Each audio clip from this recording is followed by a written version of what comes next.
Hello and welcome everybody, don't you dare. And welcome back to the Dumbass Class as we do our first Warhammer Fantasy game back after our little break. Well, my little break. It was amazing. I didn't see any traps. A lot of ladyboys though. They're everywhere out there. And Chinese. So, there's really not much of a difference. Yeah, there is, apparently. There is. Between luckily, Chinese though, people and ladies? let's not go there. Although I did stir the pot first, so... Well, I think the difference is that traps try harder. Fortunately, the Pooh Bear did not get me when I was out there, and I am out of quarantine tomorrow, which is all good. So, as we come back to why we're all here, back to our Warhammer Fantasy episode. In the last episode, we actually had a knock. We actually had a research episode, so the team got to do whatever they were hoping to build, make, or research. It was a boring episode to watch, so that's why it was cut. But before then, our group had been attacked by Skaven. Half of our group had been attacked by Skaven, whilst half of our group had come to their rescue. After the rescue was complete, our two war bands from season 1 and 2 finally united. With some kind of family members reunited. They're not actually sisters, but hey ho, they like to call each other sisters, so we'll let them have their fantasy. We're reunited, more mercenaries were called in. We now have 2 adventuring groups. 3 months have passed. By now, you're all accustomed to each other a little bit. I mean, you haven't exactly put your lives on the line for the opposite parties. Only one engagement. For the most part, the 3 months you've been working together, eating. Some of the party members you haven't seen much of, those who are doing research jobs. But for the most part, it's been quite boring here. And you've seen that many people have been quite anxious about getting on with what they came to do. Namely the dwarves and Humperdinck. There you go. So, on this day, you have all been called into the tavern, which has now been repaired. In the tavern, you will see all the dwarves, Humperdinck, your hirelings, the named ones at the very least. No Tiffany, sorry, she's cooking somewhere, I suppose. And a map. So as you all pile in, can't remember if I had any ambient music that was acceptable for this, but we'll give it a go. Can't quite remember. Yeah, as you all pile in, you can place yourselves wherever you want to be, if you want to be around particular people or not.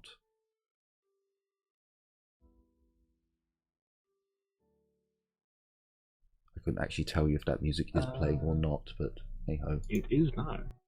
It is playing. Don't you have to do a little read for something sounds?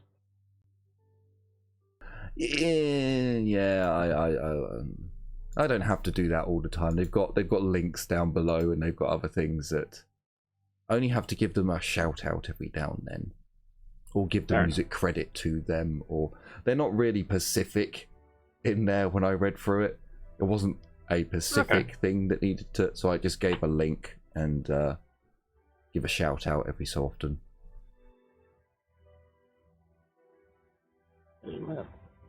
This music is kind of dour. I found them. Fuck. Fuck was that? Sorry. And that's certainly not going to work. I was looking for something on my desk. I found it, pulled it, didn't realise it was underneath a pile of stuff that was very, very precariously piled on top of it. Oh, the heavy boulder. Yes. Was it actually? No. I found the heavy bolter, but no. I would not have found that heavy if that was it. It's fucking tiny. It's like 2 mil long and 1 mil wide, if that. Probably close to half a mil wide. Carry on. So, anyway. Sorry. Everyone was quiet, so you know what I do with dead air, I just keep talking. That's quite right. We're still waiting for a dwarf to turn up, so... Keep talking and nobody explodes. Exactly. Except for everyone exploded in that game because I'm terrible at it. That's my small base. Where's my medium? Small player. Who's this? My medium. Who's what? This one. Me? It's all about the greater good. I think that's Ragnar. Okay. Not No, Ragnar. that's Ragnar? Black Hand. No, Black Hand. That's Blackhand now? Yeah. I believe I so. thought this was Blackhand. No. He's got a That's, spanner next to his. That's Dimzid. That's, I was going to say, wants Oh to my mount goodness. the mountains.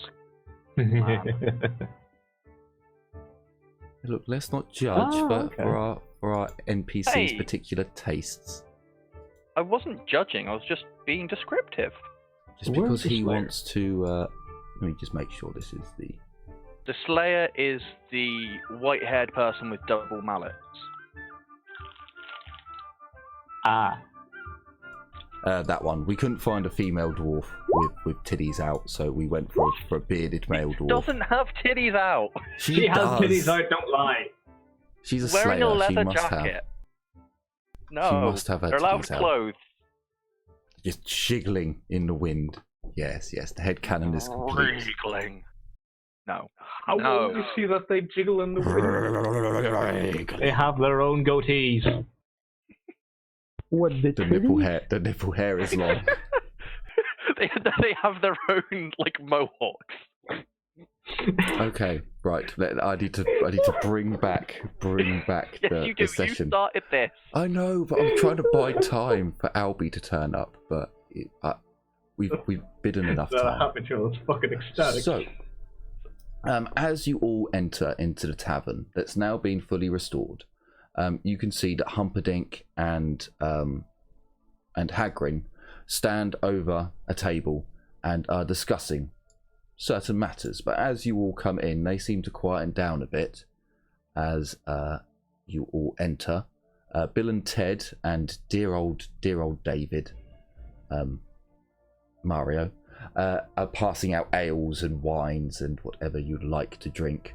Humperdinck winks at Casper and tosses a bottle over to him. Which apparently he stole one of your blood wines. Yeah, who knew? What? He acquired it from your room.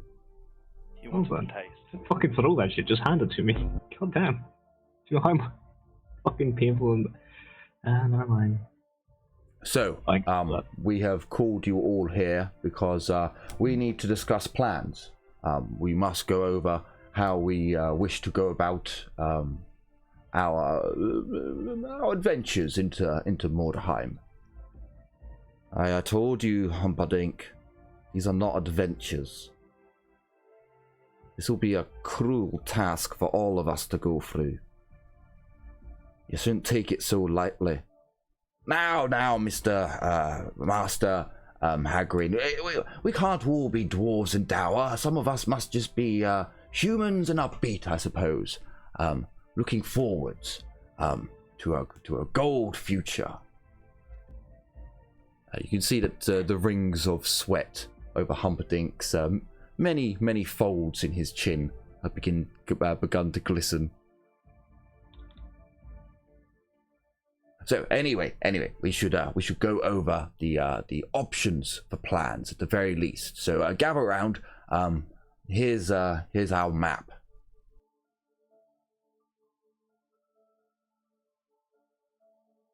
It's a little dark. Oh, wait, no, there it is. Yeah, you need to go up to the corner. Yeah. Unfortunately, I made the map bigger so I could have some darkness on the screen for the stream. And then I realized I'd have to move everything. And although you guys only see very little there, there's a lot more on my screen. So we are here. Yes, you Oh. are in the Black Pit. Oh.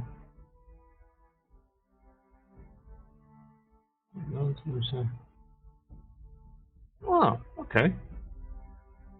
I saw our last party when the warband last went in. They didn't get that far in, but they did manage to get to the rock. I don't believe they cleared it out though, and it's been some time since we were last. Well, they were last in, so who knows if it's still a clear route. And what is the point in securing the rock exactly, Master Hagrid? Well, it's the rock. It was the military garrison for Mordheim. If we can secure that, then well, we've got a place that we can hunker down if things turn dire. Umperdink looks at the map and looks at what Hagrid's suggesting, brushing his goatee and the folds of his chin. I see. So, why exactly can we not just take my ship and sail right through to the middle bridge? I think that would be far more expedient to matter. We would be almost halfway into the city. We could acquire goods from the neighboring buildings and essentially sail out again. May I remind you what happened the last time we sailed past the city? I mean, if you want to introduce yourself to the town choir again. Choir. Although no, in this place there probably is a choir.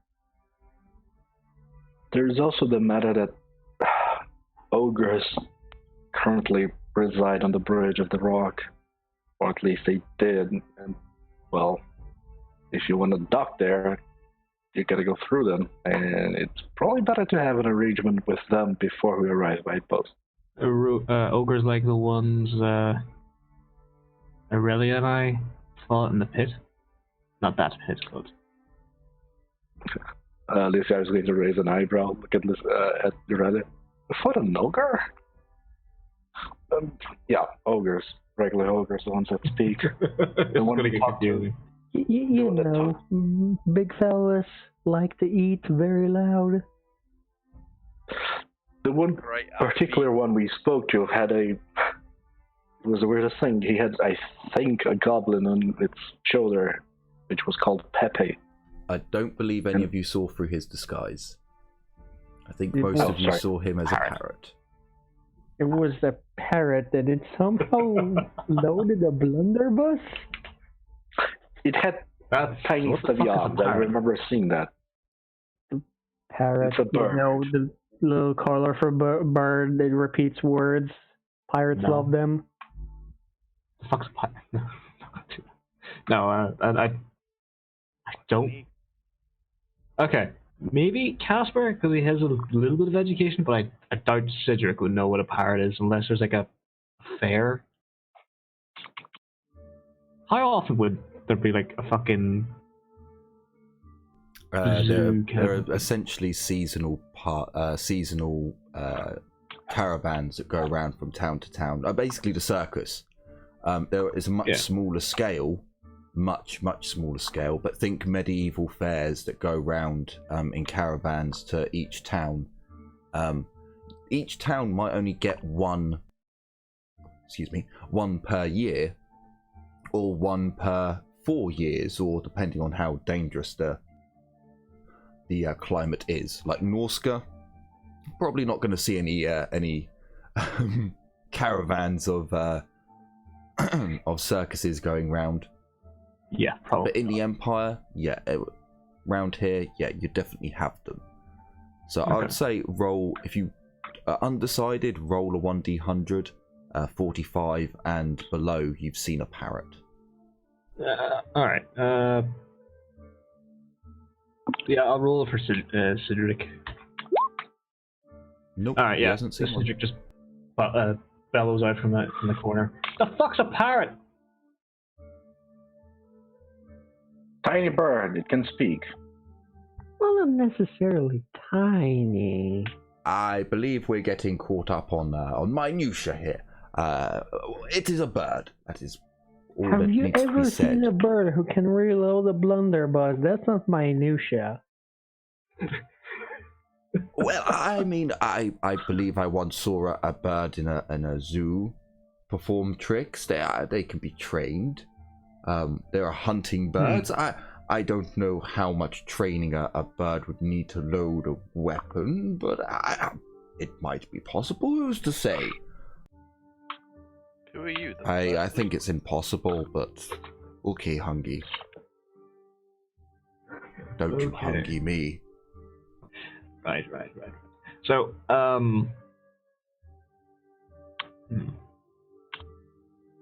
Anyway, my idea was to sail in and acquire what we could and sail out, basically. Master Hagring is opposed to my plan. He believes we should do as the last group did, and slow and steady and all of that goodness. There was mention of a tunnel, though, was there not? Last we checked, orcs. Nasty buggers, too. I doubt they're still down there, to be honest with you. Especially since the Skaven were there. The last time we checked, there were goblins in the caves, sewers, network, whatever you want to call it. The system around here seems to line up with an actual stream. It's where we get our water from. Testing. Hello. Yeah. Nice. Welcome to the game.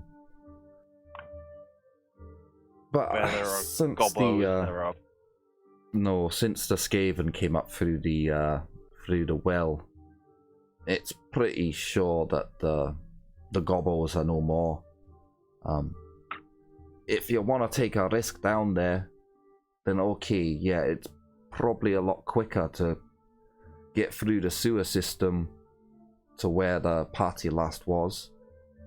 But think they of never all the cleared it out. attractions you're gonna miss topside. Attractions? Come on, you didn't come to Mordheim to not do sightseeing. Well, I don't believe that's... They're going to be our comrades in arms. They should be prepared for the horrors, but still. Don't make a joke about it being sightseeing.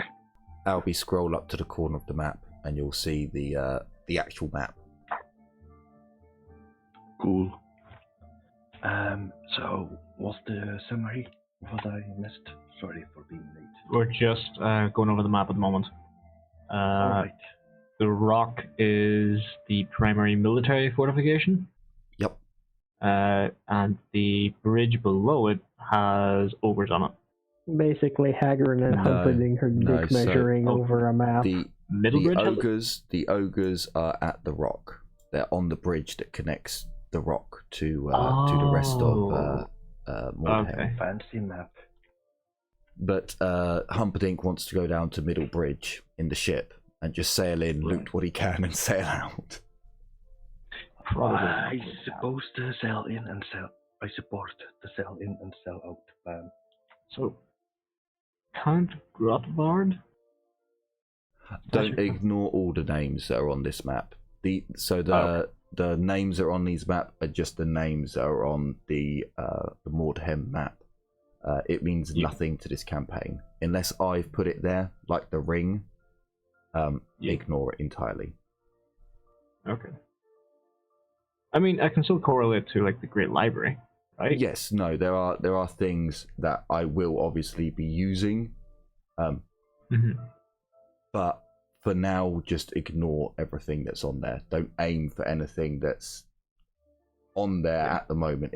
Think of this as the typical game map, where there might be things listed there, but you don't have an event quest that takes you there. Basically, just landmarks. Like at the moment, you have two options available to the team. You can go for the main story quest, carrying on to get to your objective. Or you have the let's level up and loot quest. This is more random, where you go into Mordheim and go looking for treasure loot. I've waited years to get back to this plot. We can uncover plot events during the level up. Yeah, and I also kind of want to see whether Illyria is actually usable. So I will fill in this now because someone seems to have forgotten and didn't speak up about the map and what they have seen. So there's only one circle. Yeah. There's only one circle on the map at the moment. No, not you, Cedric. This. This is the only objective that the team had before leaving. That is where the Hagrid's Forge was, right? No.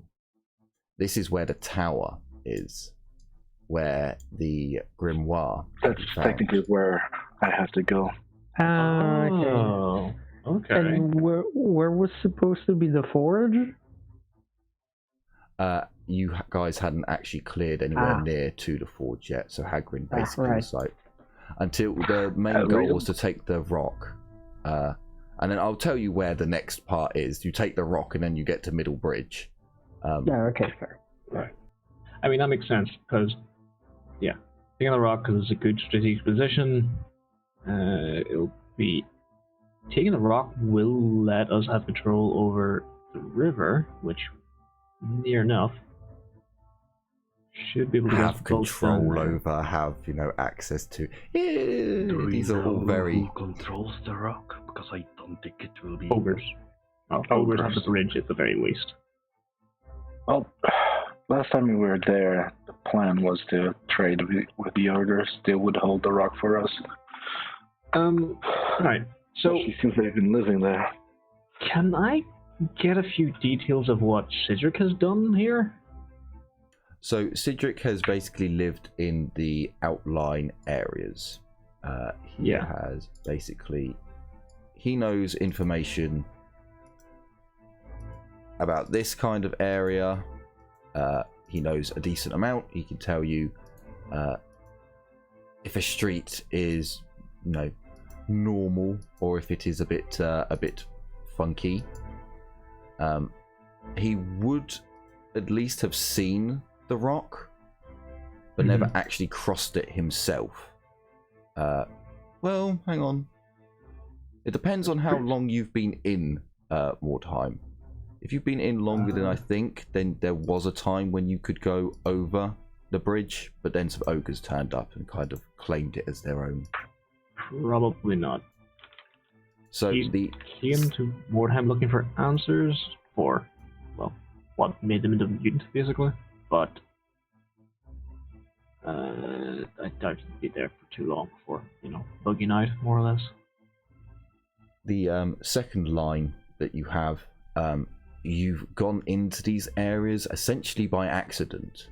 The line just disappear on stream. Yep. Oh, there we go. As long as I move it, it reappears.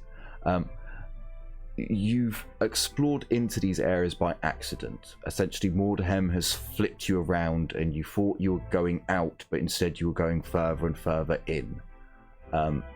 These areas are where things start to get a bit funky.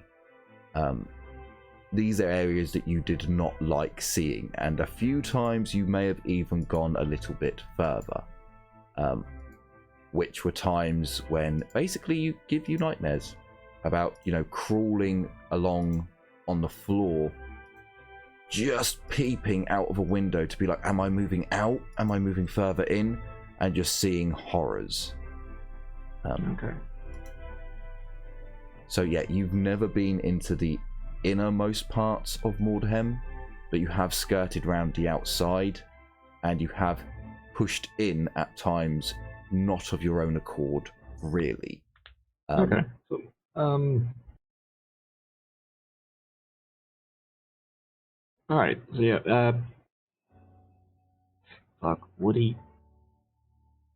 I don't think.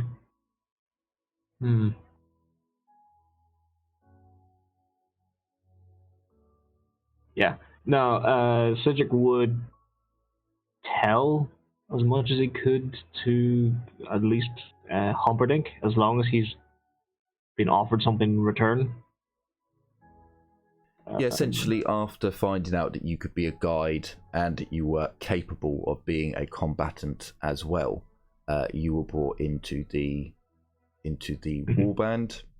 But you are on a very your contract is different from everyone else's.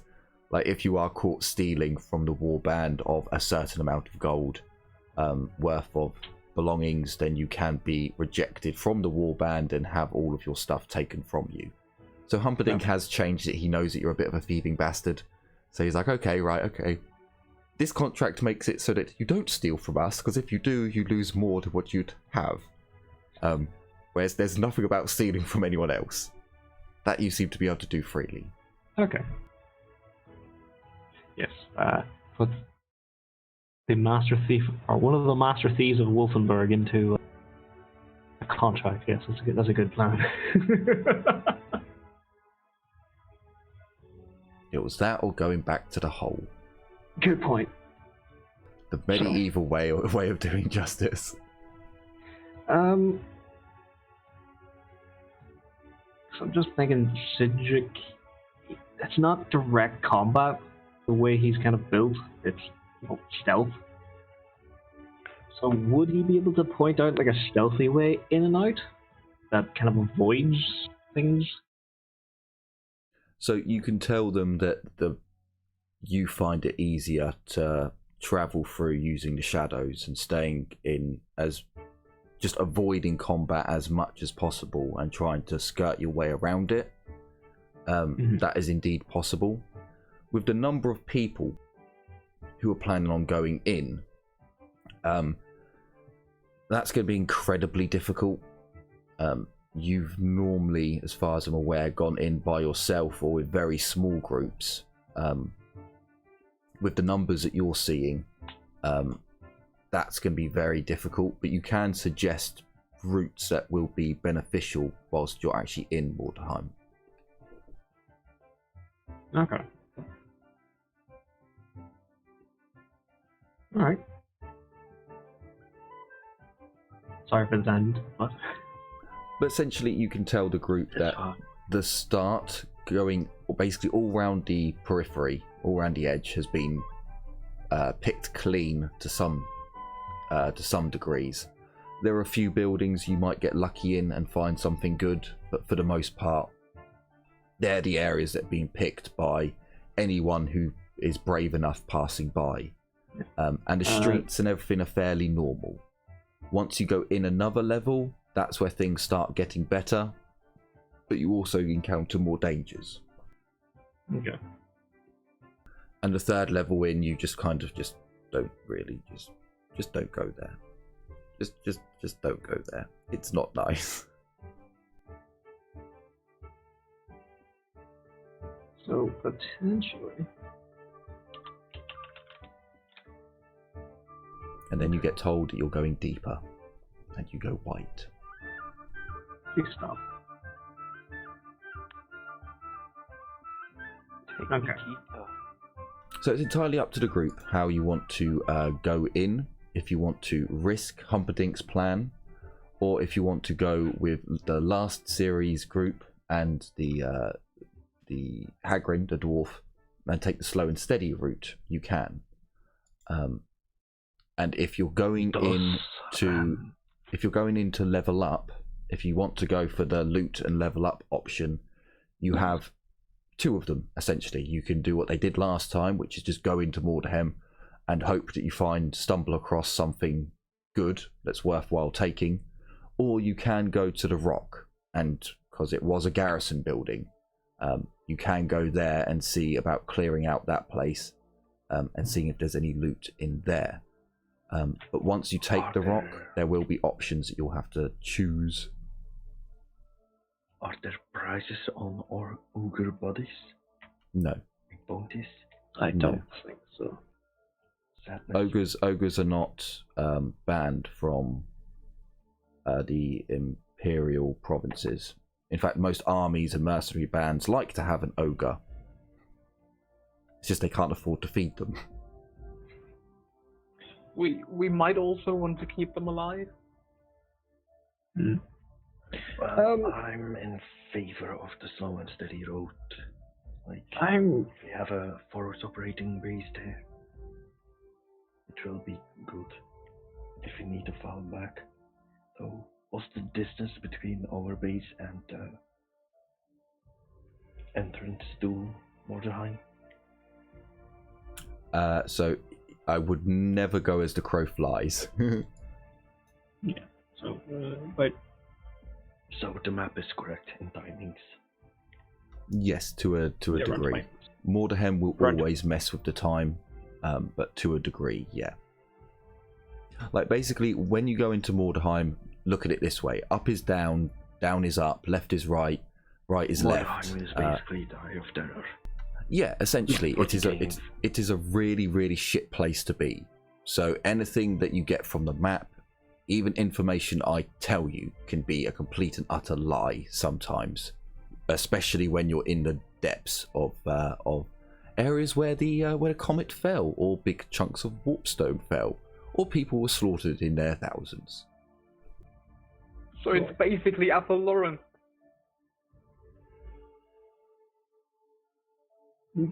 Alright. I mean, if it's only a 20-minute walk to... Oh, you wish it was a 20-minute walk. to the entrance. To the entrance. Oh, to the entrance? Then okay, then maybe we're fine. Yeah, okay, that one's pretty accurate. The door hasn't actually ever moved. You think? And before it moves right outside the black pit. I think. Like 2 minutes to walk inside. Shit. I mean, it depends. Like, for the 18 minutes, might be a better idea to just fortify the black pit. Though on the other hand, having a fallback inside the city also seems like a good plan. So this is the tunnel, I think. There's no more fortifying the black pit. The coffers have been emptied. You guys need to go forth and get me some gold. Go forth and make me money. Go on, fuck off. That's currently the attitude of your employer.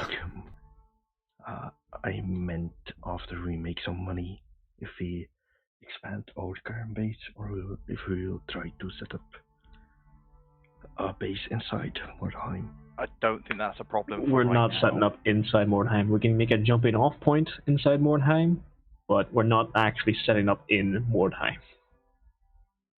No, taking the rock is just essentially having and I think part of it was that they were going to get a rowing boat or something to have an emergency exit from there. It's just if you're being chased and you have wounded, to have a bridge that you can fortify and put traps on and defend is easier to buy time to get out.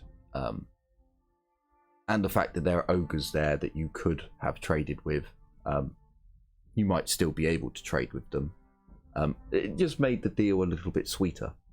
Alright, if you want to go investigate the rock, I'll take Casper to that, but if you want to go explore the town, or explore the place looking for a bit of loot, I'll take Citric. I'll leave it up to the rest of you guys. See, thing is, do we have anything that we can trade with the ogres? We won't really know until we talk to them. Fair point. They're ogres, they want food. Well, there you go. You answer. The question has been answered. Ogres like food. Yeah. They like big shiny things that can cover their gut. And They're weapons. almost as expensive to maintain with food than halflings. This is I love true. the almost. This is true. Almost. Halflings just inch them up by a little bit. So it sounds as if differences. the slow and steady route is going to be the option taken. Humperdinck is very sad at this. He's most upset. Sounds the most reasonable. Very upset. There's sadness in his eyes. I mean, do you want some 5 gold coin now? And 10 corpses? Or do you want a lot more gold coin? and no corpses. Don't. After the amount I have paid Master Blackhand, I want gold. I don't care about corpses. I want more. Noted. So, if you wish, it's your warband to throw away. If you wish, you No can. offense, guys. If you wish, you can send both warbands after loot. It's entirely up to you. Or you can send one warband after a main objective and one after loot. Or if you really want, you can leave one warband at home, just in case one warband gets wiped out. But this is a group decision. It can't just be a singular character going, I want to stay and do research. Because you'll probably get negatives, because we've just finished 3 months of research time. I would like to propose that we will do the rock with our main characters and that our secondary characters will go and raiding.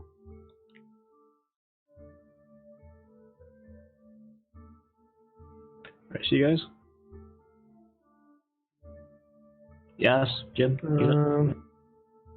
Carla would definitely, not Carla, sorry, Wilhelm would definitely press on the rock, because that's ultimately what she's here to do. Okay. Well, Carla would not be opposed to either option. Yeah, Ragnar wouldn't be opposed to either option, but Illyria definitely wants to go to the rock because ogres might give her the death she wants. So shall we split Neither up? of my characters really care. I mean, it depends on what we need the most right now. A healer or someone who can, bash faces in. So I can tell you now, for Livia, she would probably, if it's still in her mindset, she would want to go after the mainline story quests, because that leads you to your last artifact. However, if you as Livia are thinking, wow, I'm light on coin and I could do with some money, you may want to go looting with the rest of them. But again, it is up to you. Well, getting a foothold in the city makes it easier to get the artifact. Yeah. That, and she doesn't actually know what awaits her, or,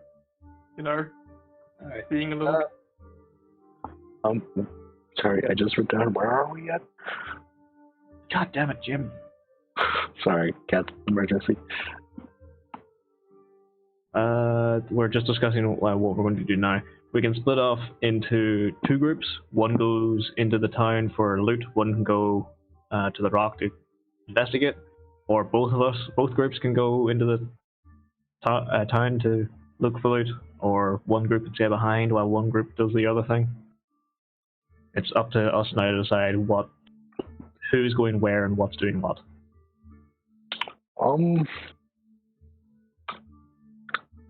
We've been attacked once in the Black Pit, so we should at least leave someone behind. It's not In any empty, case? Jim. Jim, it's not empty. No. All your NPCs are there. True. That is indeed true. Here's the thing. Luciano's ultimate goal is to get to the tower, find a book, and find out why the fuck she keeps having dreams about the book. Right. So, it's across the city, so we should probably go take the rock as the main goal. And even though looting is good, we should leave that as a secondary thing. So yes, that's what we're supposed to discuss. You have 2 characters. I'm not having both characters on the same mission, so you have to split them up.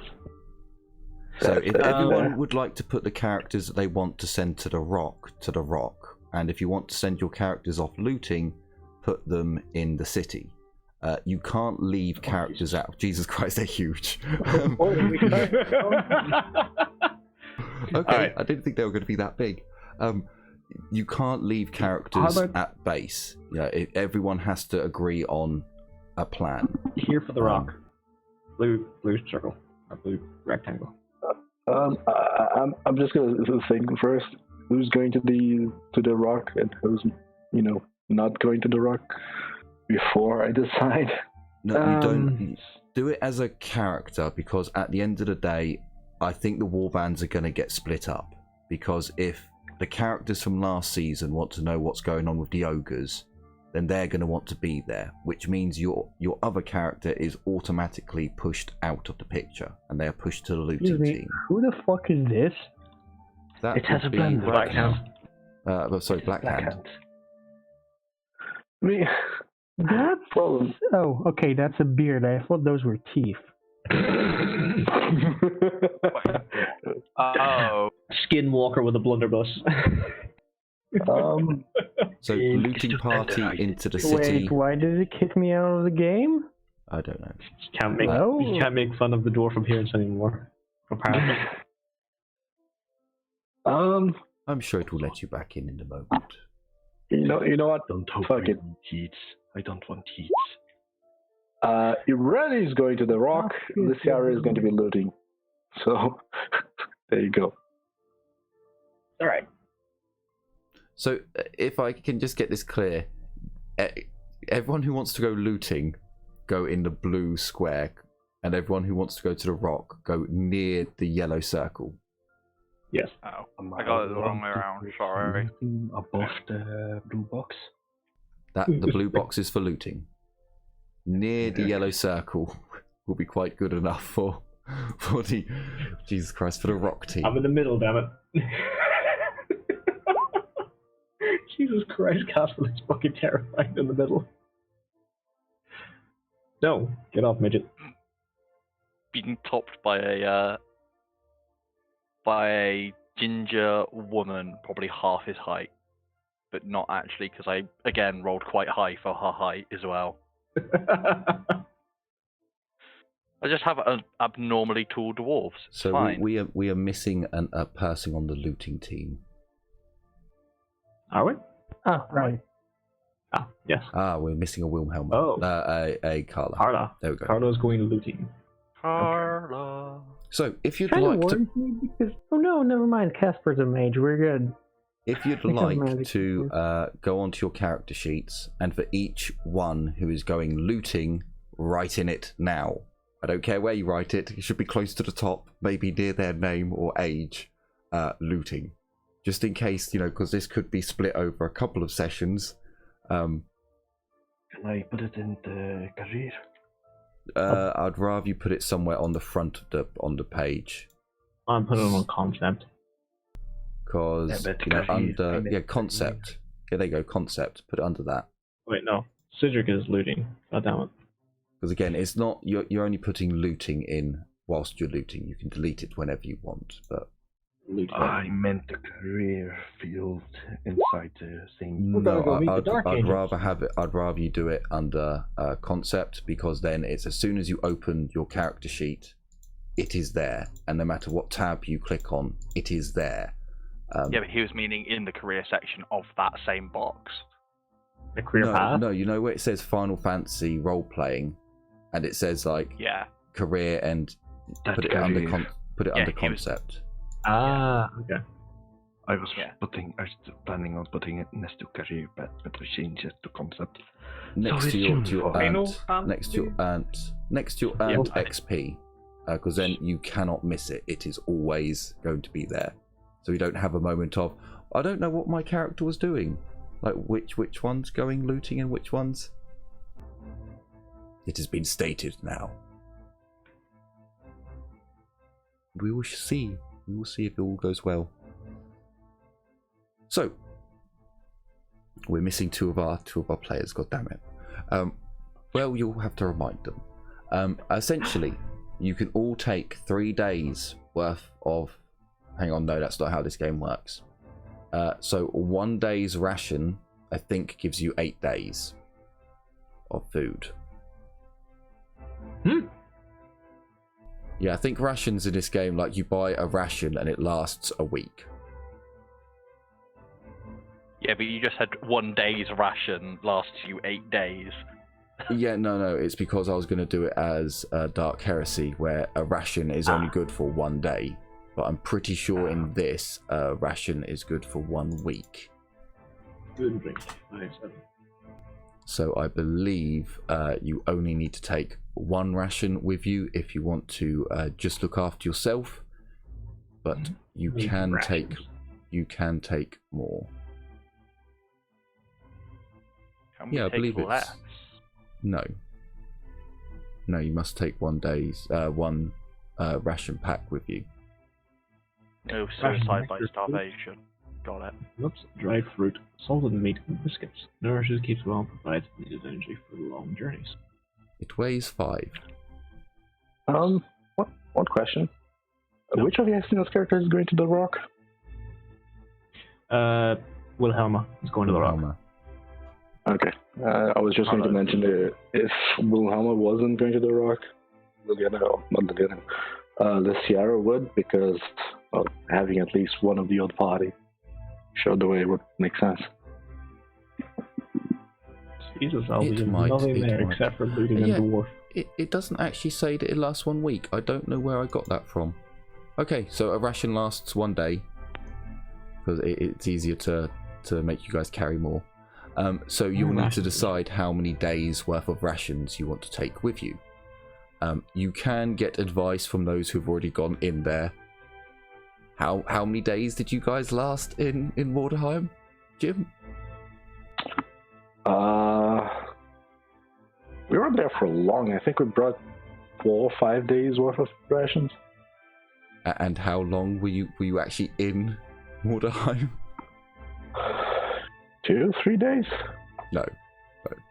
4 or 5 hours. 4 or 5 hours before returning back to base. You've never slept in Mordheim. I'm bringing 4 rations. Just that's 20. Like that, that's okay? 20. That's 20 encumbrance. yes. Cedric doesn't carry a lot. His current total is 91. Fair enough. He has a lot of sacks. So it'll be up to you how many rations you take with you.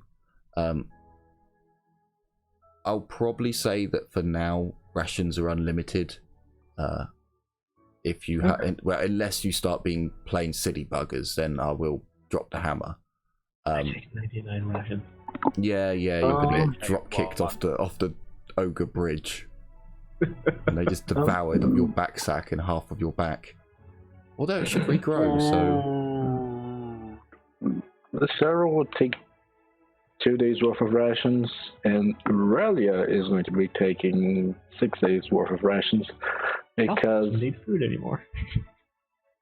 Oh, here's the thing: ogres. Trading with ogres. Oh, good point. Yeah, Casper will bring a fucking shitload of rations then.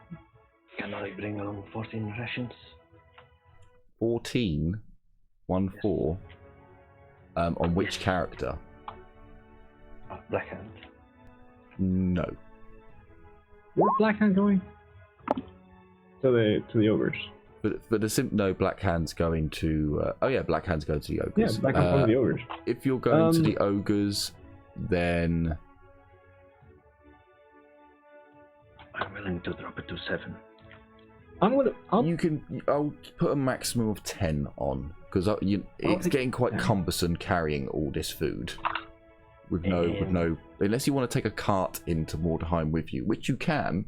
There is a horse. We there is a did cart. already Under do that once, right? Under 50 encumbrance. You brought a cart out of there once.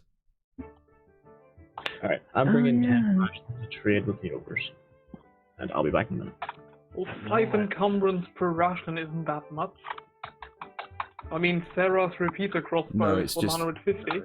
Well, no, it's just a pack. Remember, because this is essentially, think of it as a square pack of food that you've then got to carry. You know, even in a backpack, you're not gonna, putting 10 in there is gonna fill your backpack space up. So I need to put some logic behind. You can't go taking 30, 40 rations. I'll allow 10 per person, without you having to buy a sack or a backpack to carry it around with you. If you take the cart in, then that point's made mute, but then you have to look after the cart and the horse. I'll bring 5 rations. per character? Sure. I'll I, bring a week's worth, so 8 each. Just because dwarves eat a lot. I'm gonna bring 8 each as well. Week's a nice round number. Am I the only one being conservative? Fine, I'll bring 10 with Irelia if that's the maximum amount. I'm not even doing it to trade. I'm just doing it because it makes sense. It makes sense under normal circumstances when you haven't had anyone go in there before. But when you can turn around and go, so how long did you two last? 5 hours? Yeah, about 5 hours. Oh. Huh. Maybe I mean, I'm should bringing just put 10 some- mostly for trading. So, No, the group that's going for the ogres, I can perfectly understand it. The group that's going into loot, the sheriff's still bringing only 2 ration packs. you probably only need 2. One for yourself and one to trade. The idea of spending, like, no one's even spent a full night in Mordheim yet. They normally leave before the sun sets. I don't think we want to, that's the thing. Yeah, but I want you to, and that's all that matters. Well, no. Cedric is prepping. He's getting free food and he might have to hunker down for a night again. So that's why he's bringing 4. And Casper's bringing 10 because ogres want food. Although I'll allow Cedric in the looting team to take more because he has actually spent times just like curled up in a corner, just sleeping, listening to the horrors. So sure, I will accept that argument. So, you have divided up, you've gathered your rations. Any ammo or weapons that you don't want to take with you, you can leave at the Black Rock, at the Black Pit. But you take off. Now, to start with, you're all in one big group because it makes sense. You walk up to the southern gate. From here out, you can decide whether or not you want to go in as one big group or go in separately, giving an hour between each group.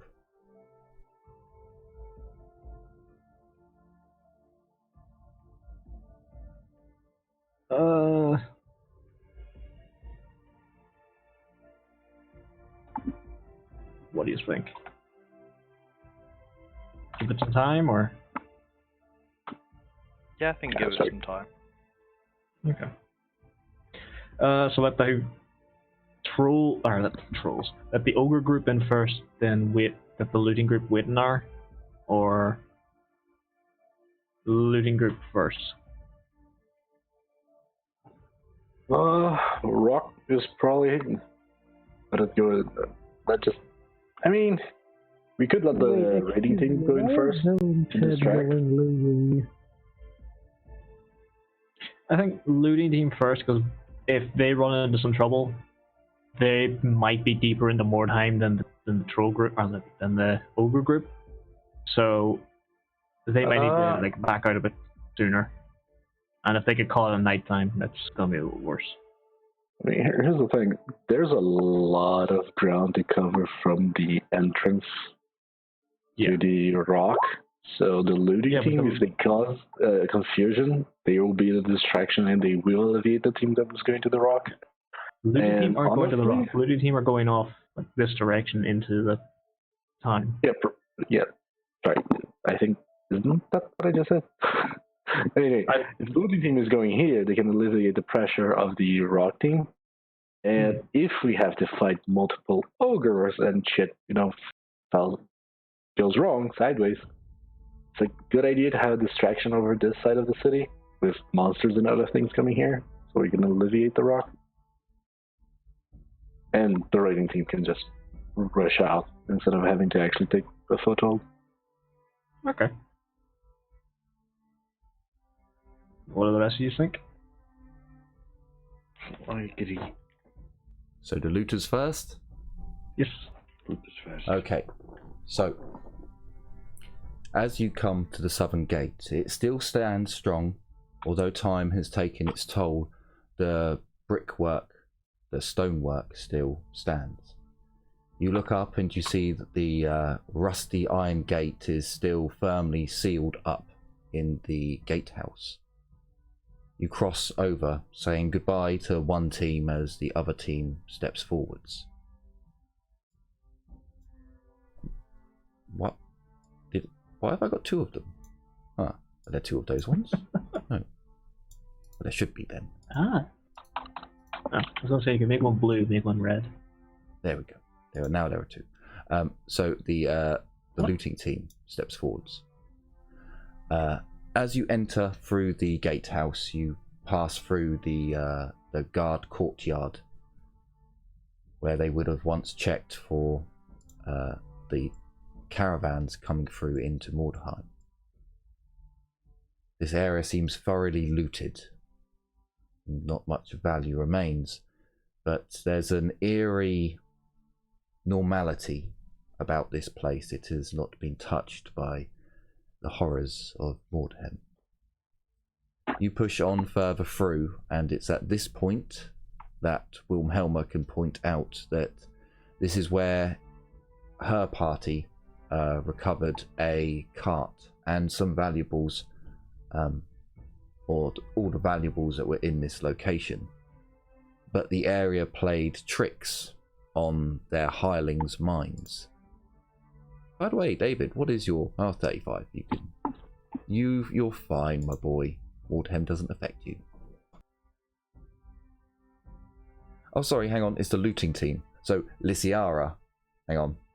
Yes, Lysiara can tell the group that this is where they brought back a cart. This is the place where people get fucking off to go places, and we had to keep babysitting those fuckers. So, this is at a point when you're at a crossroads.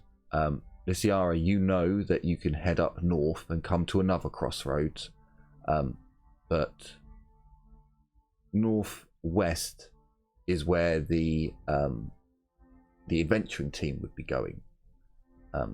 Whereas to your northeast, eastwards northeast, is virgin territory for yourself. Cedric, you've been around this area before, where she's like pointing off to. You know it a little bit. There are some areas that look as if they were untouched. Okay. Whoa, wine cellar. Probably know more about this spot than I do. Which way do you think we should go? Two things. That way, pointing towards the Purr Quarter. I think. And the second thing, spirits, not wine. She's just going to shake her head a little bit. Spirit cellar. Which way then? This way. If I don't get turned around again, there might be a little bunkhouse out here that I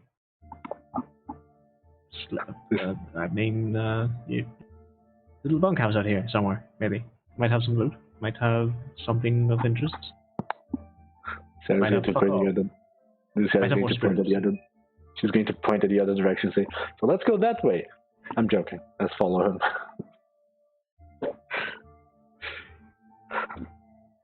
Okay. So you doing? Okay.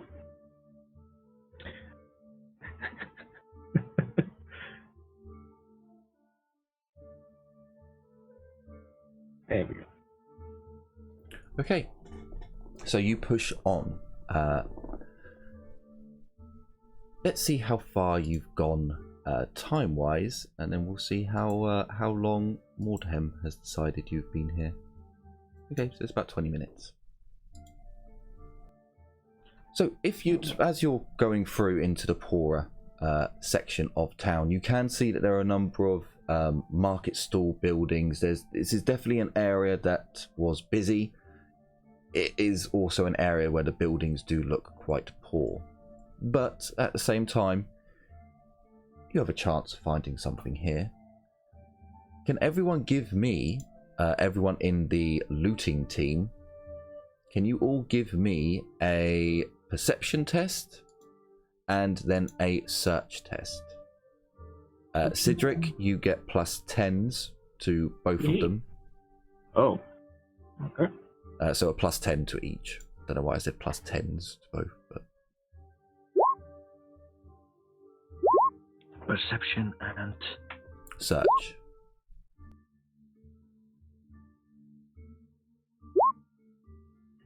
Search, no. Perception, yes.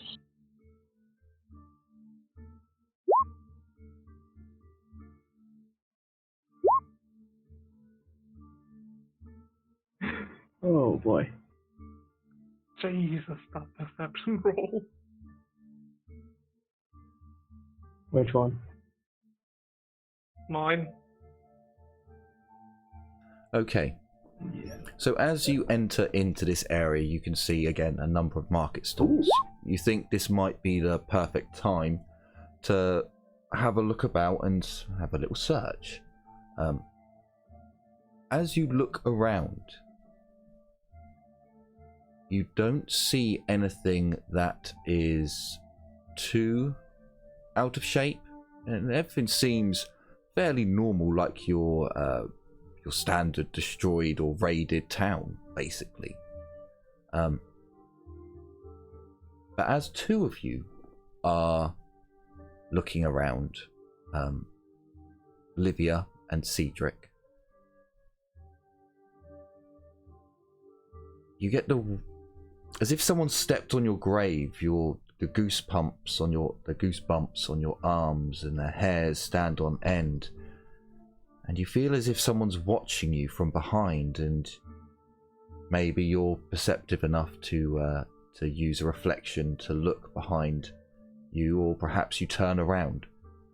There is nothing there, but you can't shake the feeling that something is watching you. For those of you who passed and didn't go into the 90s, as you look around, you don't see anything particularly useful.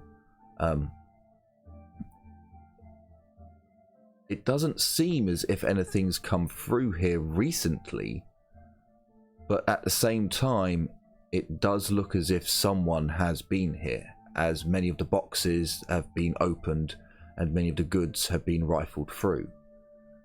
Under your search,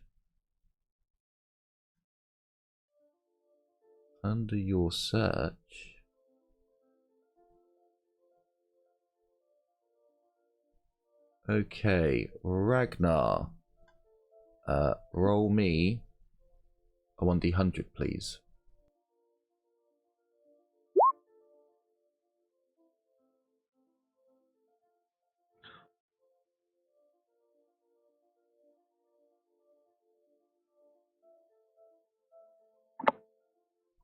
Okay, and now can you roll me a 1d10?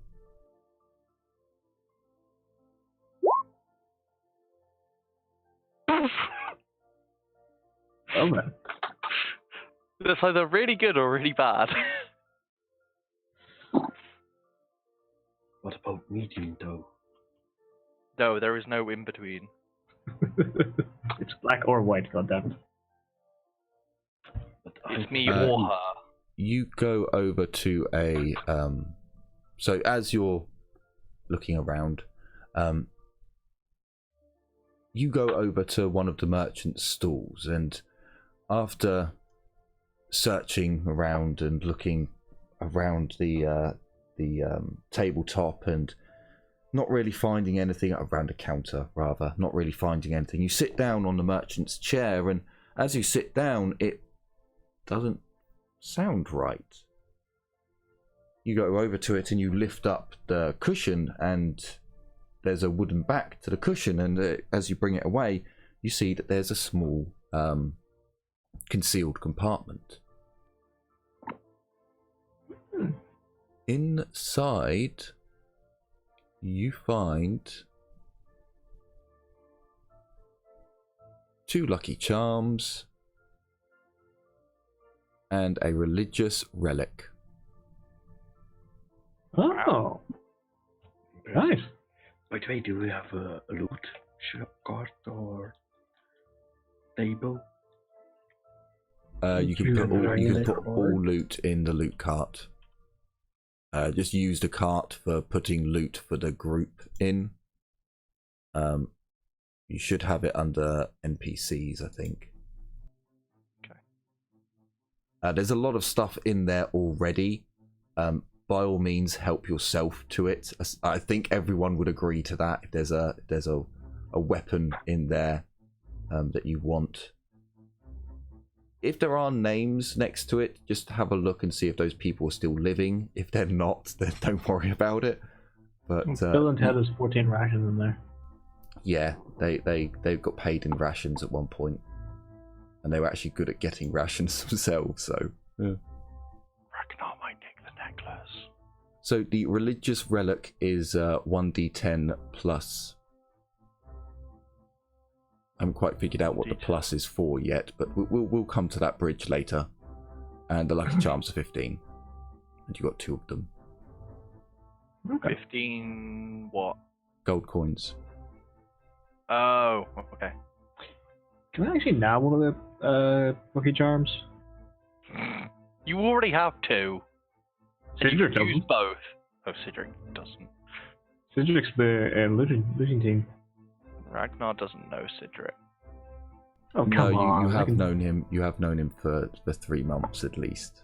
Okay. Oh, yeah. I believe one of those months he was in a hole that was in a Yeah. makeshift jail cell. Yeah, they got smaller. Yeah, you can have one of the lucky charms. Okay.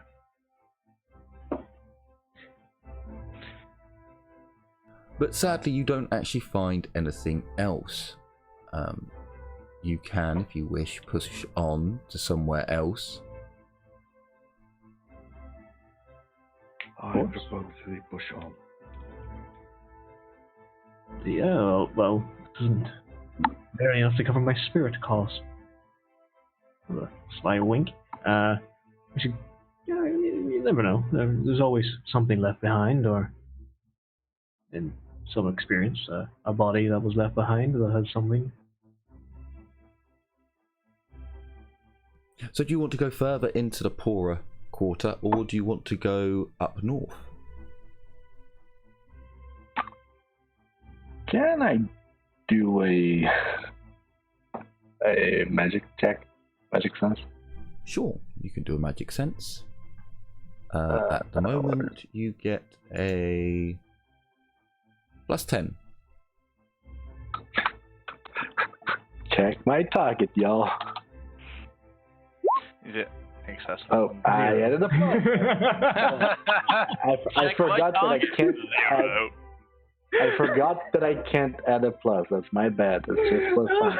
So here, I'm just gonna do it again, but I'm gonna keep that result. That's my target. So +10. So as you close your eyes and you try to sense the winds of magic, they are particularly potent in your area right now. And it doesn't feel as if they've stagnated at all. It feels as if they're freely moving. However, as you stretch your sense out further, you do sense the winds change. You can feel that spells have been used, although you can't tell which ones they are. You can tell that magical effects have been happening. Although in your area at the moment it seems as if the winds have been empowered, that is not the same for the rest of Mordheim. And you do indeed feel as if other spells have been cast much further out from your area. Ooh. Do I feel any dangerous wind in any direction? Not dangerous. At the moment, you can already see that the Dar magic is apparent in this area. It might be the thing that's actually boosting the magic in this area, but the 4 tainted winds, shall we call them, they do as well seem to be present. I'm just going to take a deep breath. Well, in this place. So, so lovely. Be careful, people. Winds of magic are funky around this path. Well, Cedric? Cedric just kind of shrugs his shoulders like, I don't know much about magic, but I want to take a look around for a vantage point. Something you could either climb up or, well, get to. That could probably give him a little bit of a height advantage. Especially I've got this feeling of being watched too, so. Around here, you can't see anywhere that would get, like, unless you go into a building and climb up onto the roof. It's that very classic medieval wooden village, wooden city style building, where you can get a good view on crossroads because you can see right the way down the road. Here, trying to see around you is very, very difficult. Can I make one tiny question?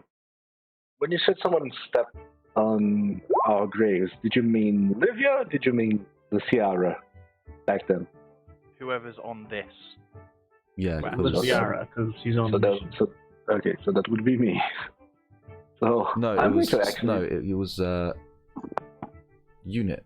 Oh, Unit's not on. This. Oh, Sarah. Sorry. Was it? Yeah, Sarah, because she got a 98 on her perception. It was only people who got over 90s, like Cedric. Oh, okay. And sorry, it was Sarah then. Yeah, I rolled bad. Yeah. So for you two, you got the feeling I that didn't someone roll was bad, watching you, and for perception. For perception, I rolled a 47. Who was it then? Sarah and. I rolled a 9. No, Cedric. You rolled a 90. You rolled a 92. That was for 92 for my search. Oh, for search. Sorry, then it shouldn't have been you. So just Sarah. So I should really move this along. As you put there in the chat, I do have sixth sense as well. That applies. Yep, doesn't you just feel as if you just felt as if someone was watching you? Okay. Alright then. Yeah, we should move on then. Try and get Brongbun also has sixth sense. Just for future reference. Guys, I'm really sorry about this. I need to go. No worries. Okay, dude. Everything okay or? No. Sorry. No problem. No worries, dude. Alright, dude. Hope things go well. Take care. Take care. Everything is well. So, what we will do is we will push on one more time with our looting group.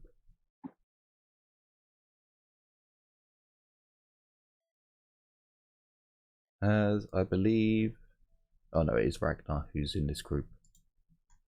Yeah. So, which direction would you like to go? Do you want to go further into the poorer section, or do you want to go further north, which Cedric can tell you gets more dangerous? I think for our first expedition we should get something soon. North. Not so sure you're all prepared for the dangerous stuff. If Cedric says that place is dangerous. Yeah, no, It would be a good I'll be a experience. little bit cautious going north because it's fucking weird and gives you nightmares. So, but at the same time, per quarter is not going to give you a lot of stuff, even if it's left behind. So unless you want to go towards further, like this way, which could be a while, basically. Now let's go. Oh fuck it then. Let's go north. Yeah, let's go a little bit north. Just be prepared to, when we have to, get the fuck out. So we are going north. north on a merry adventure. You didn't bring any NPCs with you that I could fuck with their minds, so it's a little bit easier of a journey. Actually, can I do something as Carla? As you're walking, I want to try and cast something. Oh no. Sure, you can. You get a plus D10 to the channeling. Sorry, plus 10 to your channeling, and you get an extra. A full action, but since we're not really in combat, I imagine I can still just channel, right? Yeah, you can. You basically just stop the group for a moment. So you get a plus 10 to your channeling, and you get a plus 2 added on to your casting number.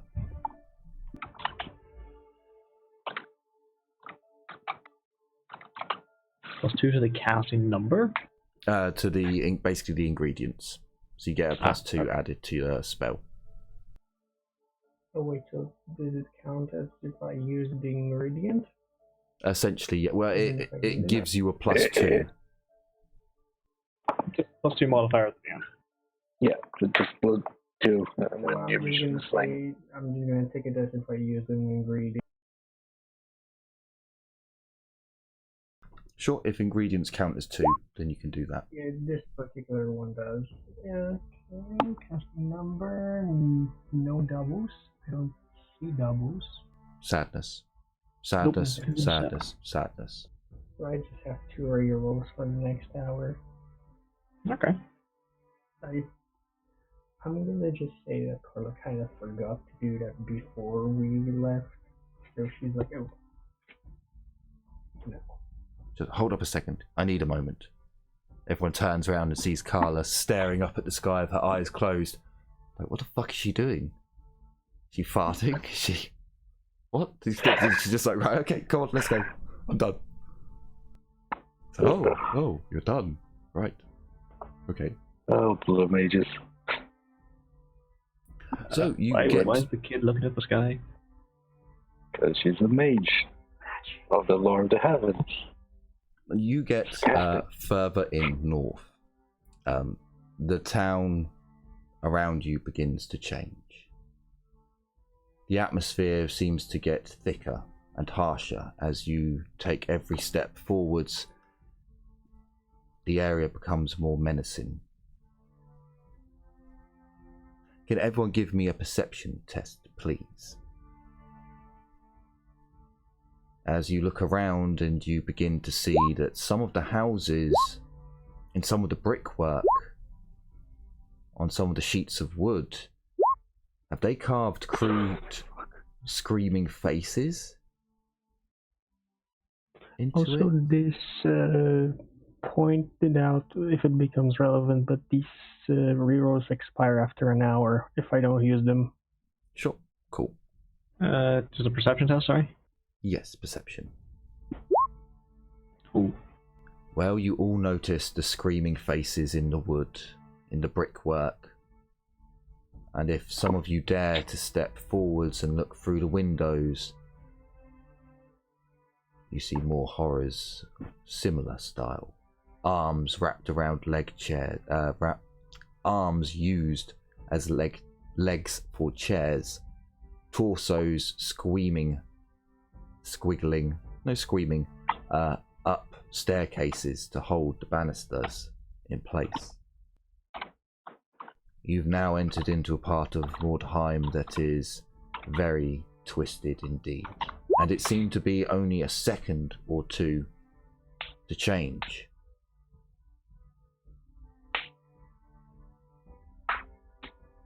So, Oh, Sigmar, help us. can we go with Lysiara? 1d100, Yes. please. Yes, sir. 40.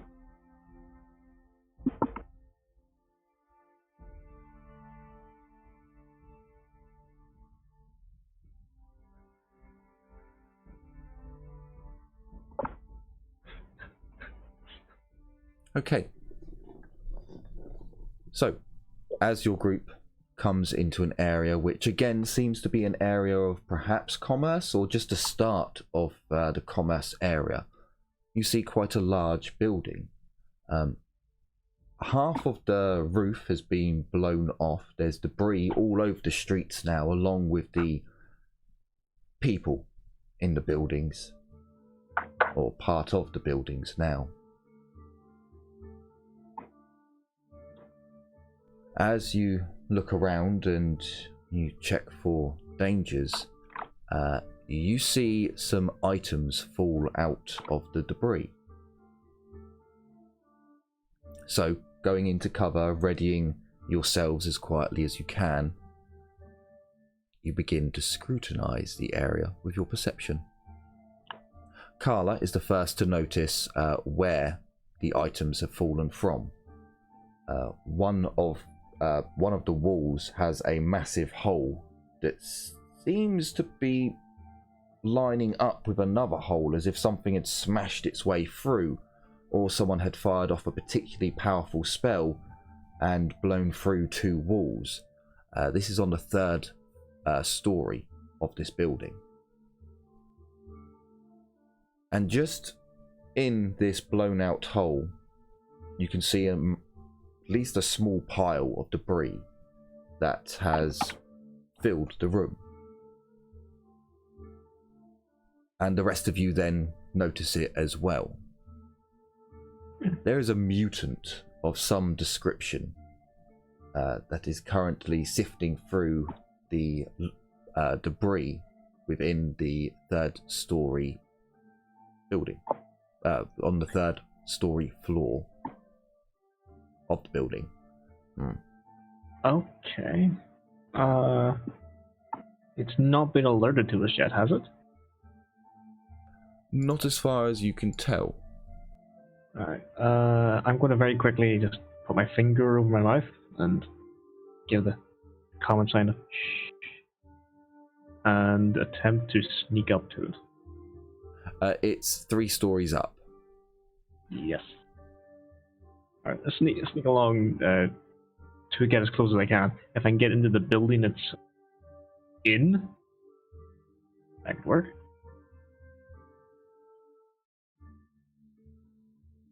Okay, so if you give me a... Where are my mutants? Ah, chaos mutants. Ah, the only type of mutant you need. I am a mutant too. Hey, hello. Which means you are part of chaos. Welcome to the family. Oh my god, I just had a stupid idea. I could try casting flight on you. Please don't. I don't know how to stealth fly yet. Okay, so It's easy. Just grip to the wall and, do the shimmy up. Wait, if that helps me actually climb, that'll be even better. Because I actually can climb quite well. Especially because I have climbing gloves. it does not notice you arriving. You're too far down and you haven't made enough noise for it to be alerted. And it doesn't seem to care that it just threw a plate down or a piece of debris down that clanged. Yeah, you don't give a shit. Okay. So if you want to roll, is it just silent move to get into the building? You can. Alright, and this counts as a urban area, correct? Yes. Okay, so I get a +10. Okay.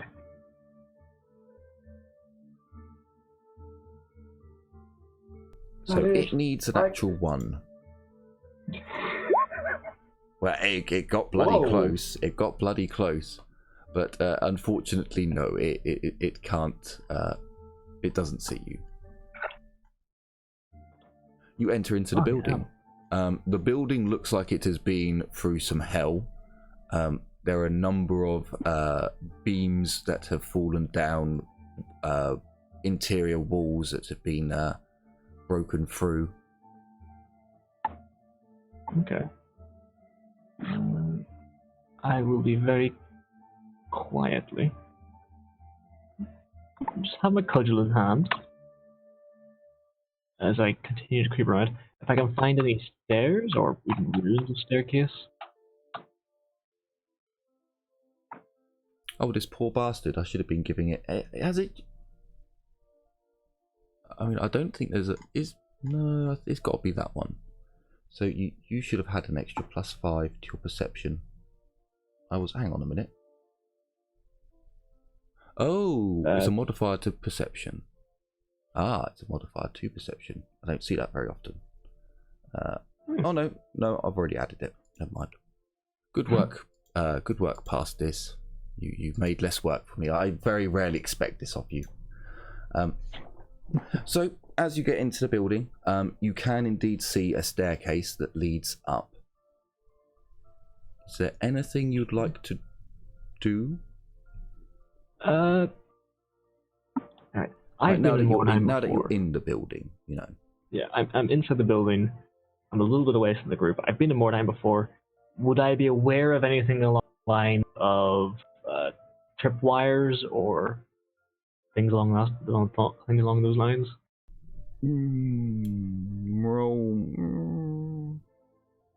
I'll give you the basics. So if you have ever encountered another warband within Mordheim, okay, sure, humans will use traps and things of that nature.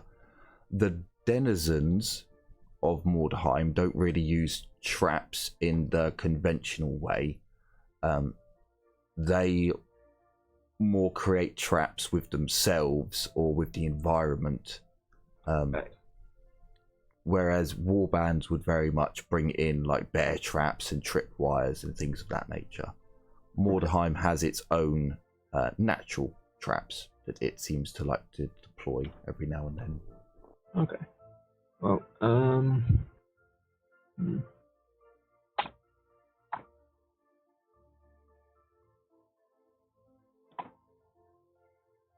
Okay.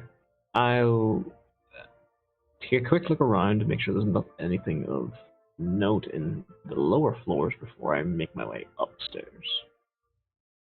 Slowly. Again, still stealthy. Sure. So do you want to see about taking note of things down here? Well, that sounds like a perception test to me. Okay. Oh. Just to know more.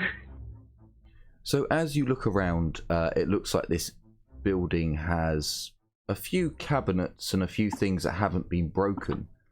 They're like jammed in around debris, but there may be some things in there. As you like creep up the staircase ever so slightly, you hear a cough. A really hacking cough, as if someone has got some sort of disease or plague or virus. Let's say no more. And is having a bit of a coughing fit. But there is a very large booming cough, so you imagine this individual's quite large. And it sounds quite close to you. Okay. Someone I didn't see? Perhaps. Someone closer than I thought, okay.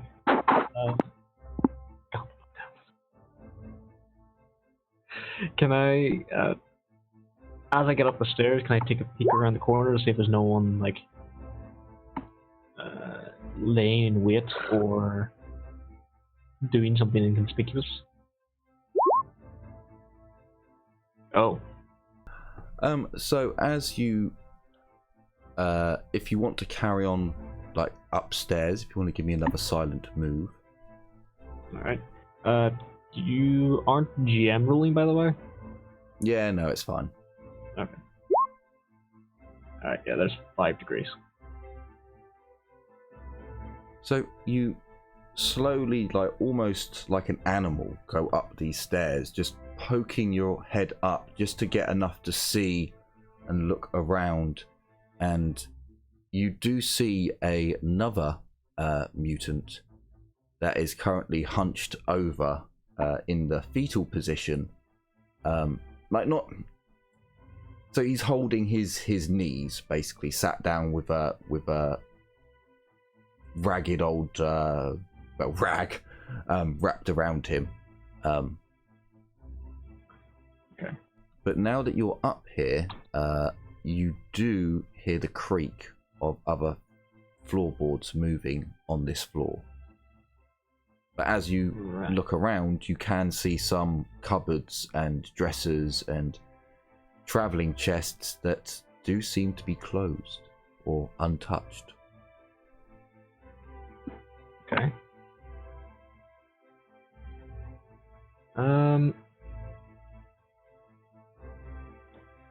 So I'm on the second story now, and the You're first on meeting the- spot was on the third.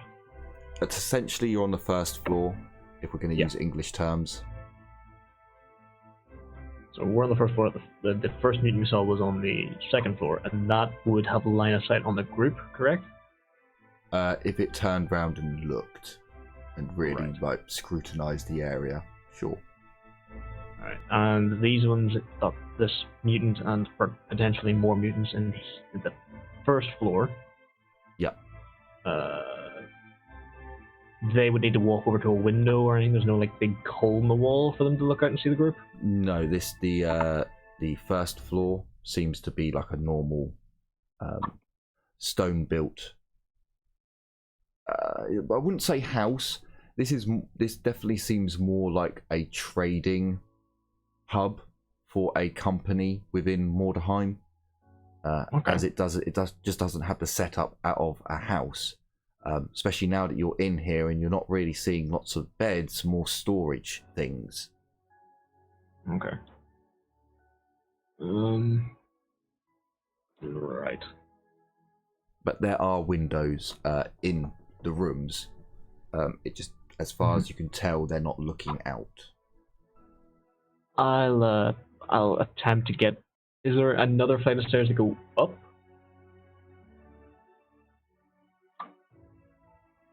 Yes, the staircase is one big staircase that goes from the bottom floor to the top. And I will attempt to go all the way up to the first meeting spotted. Sure, you can do that. Give me a silent move. Okay. Again. Oh fuck. I'm going to charm that. Sure. I'd rather have more degrees than. Fuck.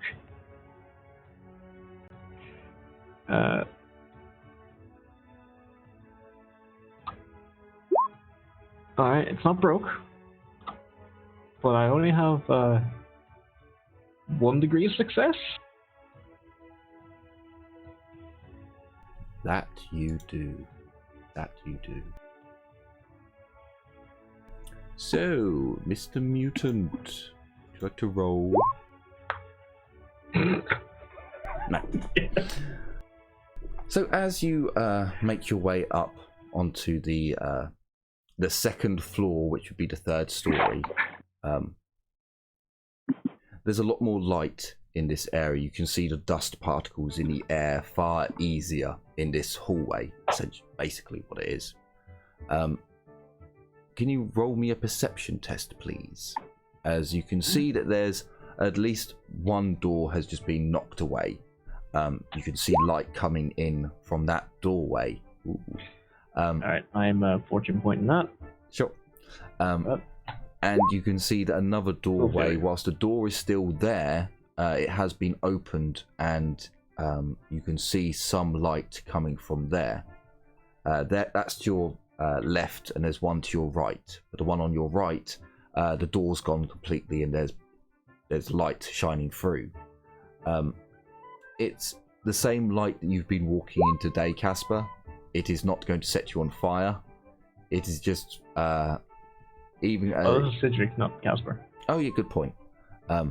But this is important for Casper as well.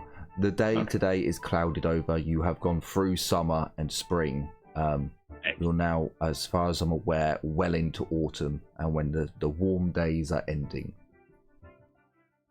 So expect even more rain and clouds. I don't know how the hell I survived summer, but... Are you using your fortune points or your lucky charm? The first one I did there was a lucky charm. Oh, and that was the roll of 8. And then... Yeah. the perception Okay. there was re-rolled with fate, and then I just cleared my rolls because at the start of the session. Sure. So as you look around, Cedric, the corridor in front of you has been completely collapsed in. There's just nothing there except from rubble, Okay. which you could imagine is where the mutant is sat, like picking his way through.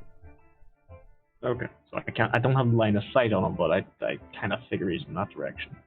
Yeah, from where he was sat, and the fact that he was sat within the light, you could be 80% sure that the right side will lead you straight to him, whereas the left side might lead you round the back of the rubble pile, if he hasn't moved in all this time. Okay. I'll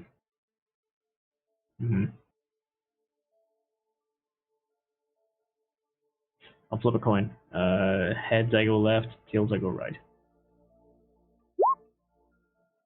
Heads I go left.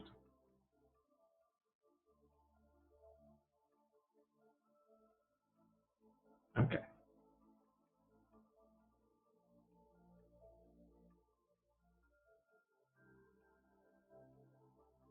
So, as you go left, it was left, wasn't it? Yes.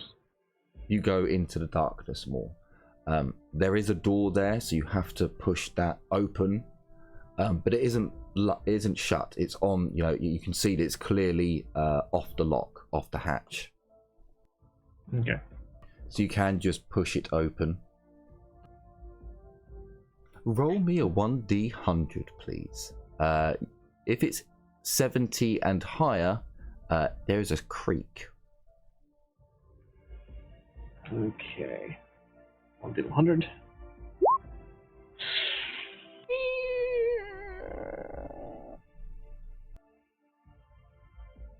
Okay.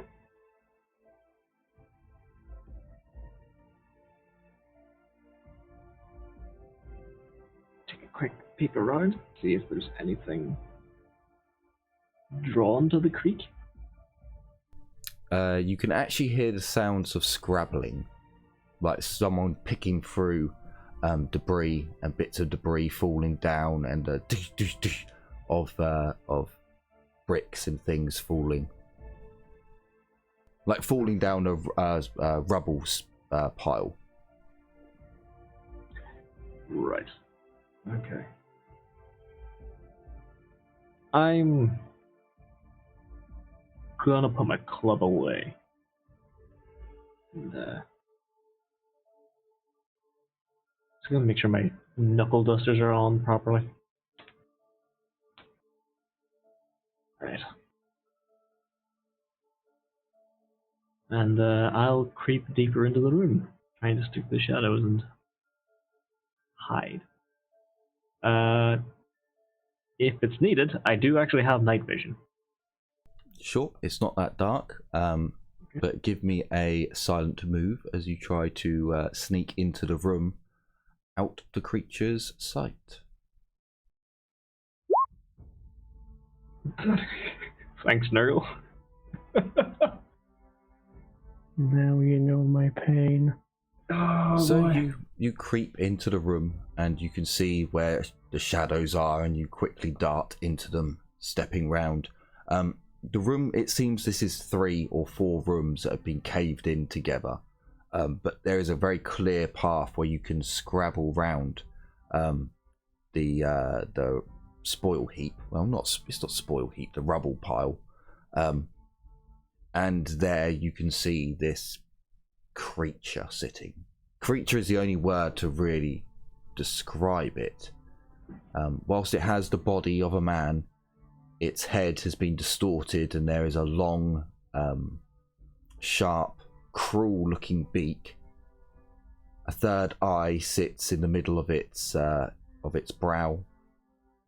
There is a long, whipping tail, and something is. Maybe its tongue is too big for its mouth. Maybe there is another mutation there, but it is salivating and dripping constantly from its beak. and it is hunched over, picking through the rubble pile, just throwing bricks and broken objects behind itself and letting them fall down, and making a bit of noise. Okay. How far away is it?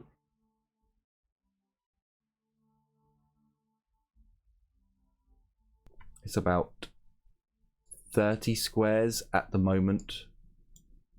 Okay, a little bit out of range. This is where you can see the creature, so you need to move along by a couple of rooms and come up behind it, or however you wish. Okay. Although I have my knuckle position on, can I actually reach down, like pick up a rock and something, just hold it in my hand?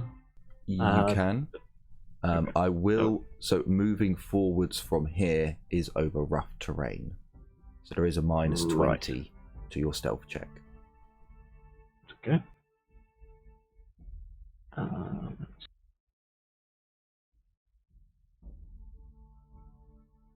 Just making sure I actually have.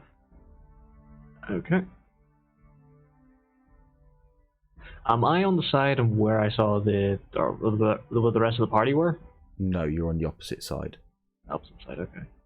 If you'd gone to the right on the light side, you would have been on the side where the party was. True, but I would be in light, which would be a lot easier to see. Okay, I'm going to try and creep forward. Again, silent move, minus 20, plus 10, so it's minus 10. Okay. Hey, that's a good one. Okay, so as you step onto the rubble pile, you can feel your feet are uneasy on this terrain. The bricks want to move, noises want to be made, but you, as carefully as you can, slowly putting your foot down and ensuring that silently as you can, you push down and flatten the terrain, and then you step on, trying to make as little noise as you can, breathing as little as you can, and with every step you get closer and closer to your target, and it doesn't notice you until finally you're behind the creature, within striking range. What would you like to do? I'm going to attempt a strike to stun with knuckle dusters to the back of the head.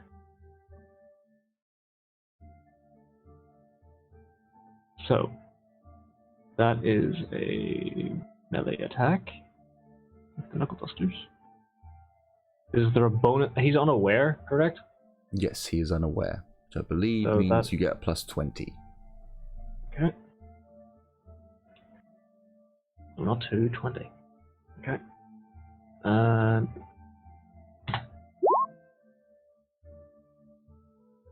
Okay. So essentially, because he is unaware, you can basically aim for the head, because you're trying to knock him out. You're not, unless strike to stun says other. Well, then it is an unaware opponent who's unaware. If you hit with a melee, if you hit with a melee attack, you may attempt to stun the opponent instead of inflicting damage. First, you must make a strength test. If you succeed that, your opponent must make a toughness test with plus 10% bonus for each armor point to its head. So yeah, you are striking it in the head. Can I get a strength test then, please? Yes. Oh, this does have pummeling, which I believe is a plus 10 to strike the stun? Yes, I believe so. Don't have the qualities up at the moment. I just double check just in case, because the only other weapon I had that had pummel was the... I'm pretty sure it is a plus 10 to your strike to stun. Yep, plus 10 to strike to stun. Okay, so that is a 6%. Oh, no, no, not plus 50, fucking hell.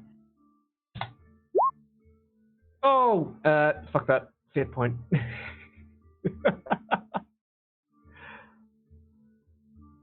Oh, you son of a bitch. Fortune point even. There we go. What could be worse? Yeah. Fuck you, Corn. Okay, so you strike the creature in the back of its head. Its head flies forwards, striking the debris that it was searching through. And it howls as its tail whips around. And it sees you, and it's not stunned. Yep. It got a 33 when it needed a 31, so it did fail, but only by 1 degree of failure, if that. It's not even an oppose. It's if I pass my strength test, it has to do a toughness test. Ah, glorious. And that was the last we heard of Filtric. That is so stupid, but fuck it. Alright. I have now punched in the back of the head. Can I quick draw my crossbow pistol and fucking one tap it?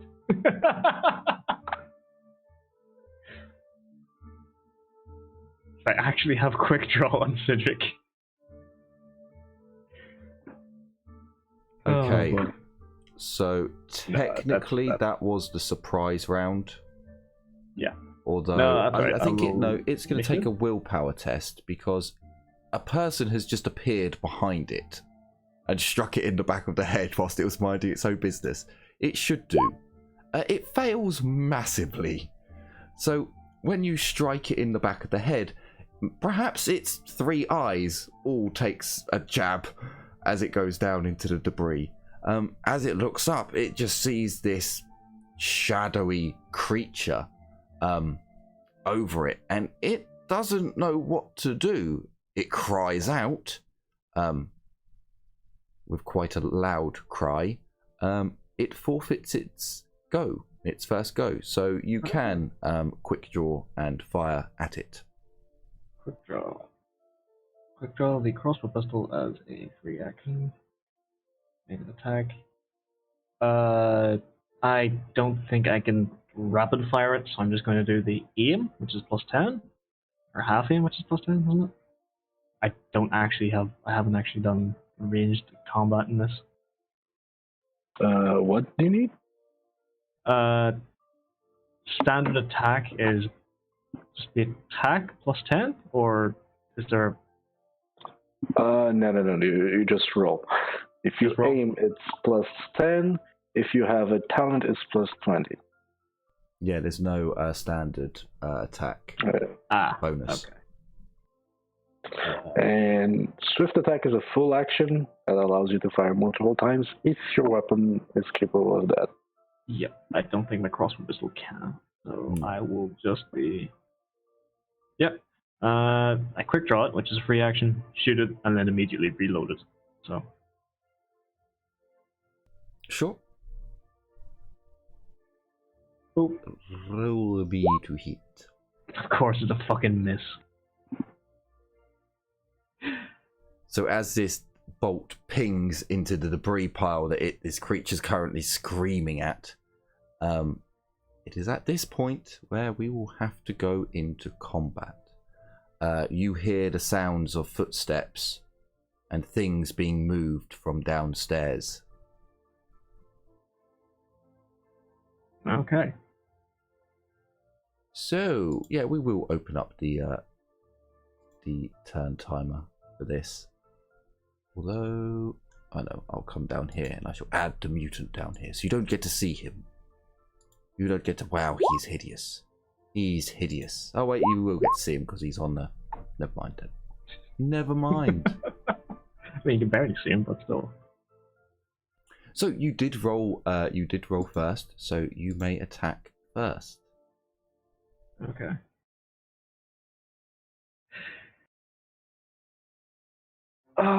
Yep, I've reloaded the crossbow pistol. Should we move in? Yeah. Possibly. Should be the question, I think. So you just went, shh, crept into the building. A couple of minutes later, there's a cawing sound, and shit, I missed. You know what? I'm going to do something. Actually, no. Let me roll my initiative first. Then I'll think about it. For it'll be Cedric and the creature going for the first round. As technically, this is a surprise round for all of you, where you're like, "What the fuck?" Because it was just silent, you know. There was just this, and then just suddenly this. It's okay. I mean, I'm just gonna add myself to the initiative anyway, because, well, so I don't have to do it later. But sure. Alright, yeah, I'll point blank this thing again, why not? Sure. Stop. Alright. Yeah, no, I'll, after firing 2 bolts with this thing, at fucking point blank range, I'm just going to put it away. Just gonna rely on the fucking knuckle dusters. The creature screaming now that it's got more more of its vision back. It comes in at you with its beaked maw and hits. Would you like to parry? I am going to... Where is parry? Oh yeah, it's not a skill anymore. It's in weapons, isn't it? Yeah, it's next to weapons, next to damage. I am going to parry with my knuckle dusters. Wait, can I parry? Can parry, yes. Aha! Albie, why did you roll twice for initiative? Because I didn't select a token the first time. I only just noticed. Well, you're very lucky. It's still add. No, it hasn't. I changed it. Ah, okay. First roll counts. Okay. I believe I parry it out of the way. Oh, sorry. Yes, you do parry it. Okay. So as the rest of the group, I do need to roll for a certain dwarf who is not here at the moment. So I will very quickly do that. So he's at least on the turn counter. That dwarf there. I click at that one. I click at that one. Yeah. He's a dwarf. We don't expect him to be first onto the battle line. I'm surprised I'm faster than the elf. I mean, this is the elven mage. She's not supposed to be still fast. an elf. Still an elf. So, I only had plus 15 to agility. I am going to make a swift attack with the knuckle dusters. Sure. That is 3 hits. That's a full action. So you just roll your knuckle dusters with no added on. You don't get anything for aiming.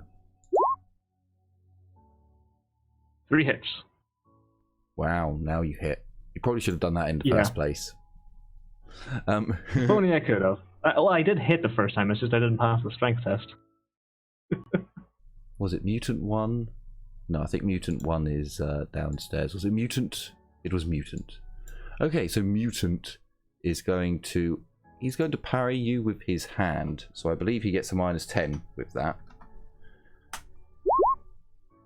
And chances of damaging... Oh, he rolled high enough to... let's have a weapon skill check on that. He succeeds, so he doesn't actually slice part of his hand off. Oh, sorry, no, you're using knuckle dusters, so he doesn't need to do that. No, he's just bangs your fist out of the way of his fist. Okay. So I roll 3 times. Yes, 3 damages, please. Okay, first one to the arm is 7, body 13, head 13. So I tell you what you should have done. You should have done this from the start. As the creature kind of just like bites down, tries to bite you rather. You bap its head out of the way and just bang, bang, bang. Its head just smashes against the rubble from the impact to its arm. Blood is left on the bricks behind. As your second and third punch come in, you just see a piece of wood jut forth from its chest as it murmurs and cries no more. It dies. Alright, so, However, the thudding from downstairs is growing louder. yeah. The attempt to take these things alive is not worth it. Just kill. Alright, that's my full action, so. It is Just indeed. attack. Sarah. So, Sarah, it will basically be a full action for you to run into the house and get up the stairs. Yeah, that's pretty much the plan. She'll quick draw her rapier and run into the house. Sure. So you get to the first floor, up the staircase, where you see two mutants. One of which is just getting up onto the staircase to the second floor, where Casper is, and one mutant who has just got to the banister rail of the staircase, who is currently looking right at you. He's large. He's large. He's a big boy. He's a big boy. Yeah, big 'em. He also seems to have like not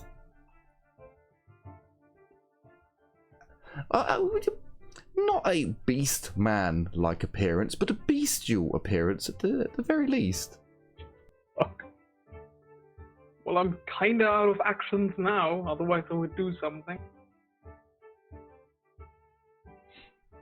He is surprised that a human has just sprinted up to him. Shall we say surprised? Yes, surprised at the very least. I'm going to have all the mutants act on the same initiative. You okay, Betty? Yep, just stab myself in the leg with a pair of pliers. I'm sorry. Are you okay, Betty?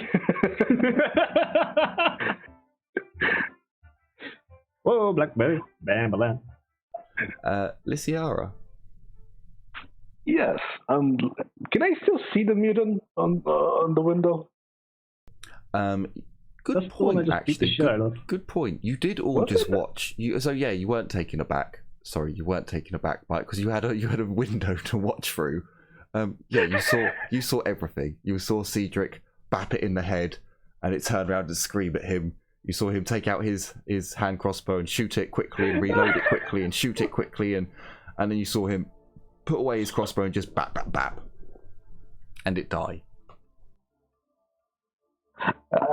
I'm just gonna facepalm for a second, and just well then, let's try to get him out of the fire, shall we? And I'm going to first channel. Bloop. Decide. You cast fireball on me. No. I'm going to cast fireball at the building, actually. The one two of us are currently in. Here's the thing. I'm not gonna cast where you guys are. I'm gonna cast to make it to make a bunch of noise. That's it. What? You know, fireballs have the tendency to cause fires. It's You know, fine. It's There's more another time. spell that's, a petty spell called Sounds that does the same thing.